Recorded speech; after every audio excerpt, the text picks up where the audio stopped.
Saint of the Day. July 14th. Saint Kateri Tekakwitha. On July 14th, the Church celebrates the feast day of Saint Kateri Tekakwitha, the first Native American to be canonized. Known as the Lily of the Mohawks, Kateri lived a life of holiness and virtue, despite obstacles and opposition within her tribe. Kateri was born in Orisville, New York, in 1656 to a Christian Algonquin woman and a pagan Mohawk chief. When she was a child, a smallpox epidemic attacked her tribe and both her parents died. She was left with permanent scars on her face and impaired eyesight. Her uncle, who had now become chief of the tribe, adopted her, and her aunts began planning her marriage while she was still very young. When 3 Jesuit fathers were visiting the tribe in 1667 and staying in the tent of her uncle, they spoke to her of Christ, and though she did not ask to be baptized, she believed in Jesus with an incredible intensity.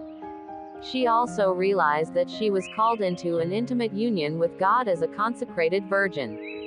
Kateri had to struggle to maintain her faith amidst the opposition of her tribe, who ridiculed her for it and ostracized her for refusing the marriage that had been planned for her. When she was 18, Father Jacques de Lamberville returned to the Mohawk village, and she asked to be baptized. The life of the Mohawk village had become violent and debauchery was commonplace. Realizing that this was proving too dangerous to her life and her call to perpetual virginity, Kateri escaped to the town of Caughnawaga in Quebec, near Montreal, where she grew in holiness and devotion to the Blessed Sacrament. Kateri lived out the last years of her short life here, practicing austere penance and constant prayer.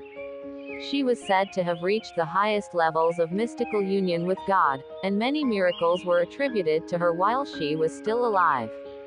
She died on April 17, 1680 at the age of 24. Witnesses reported that within minutes of her death, the scars from smallpox completely vanished and her face shone with radiant beauty. Devotion to Kateri began immediately after her death, and her body, enshrined in Caughnawaga, is visited by many pilgrims each year. She was beatified by Pope John Paul II in 1980, and canonized by Pope Benedict XVI on October 21, 2012. Saint Kateri Tekakwitha, pray for us. Carla Channel.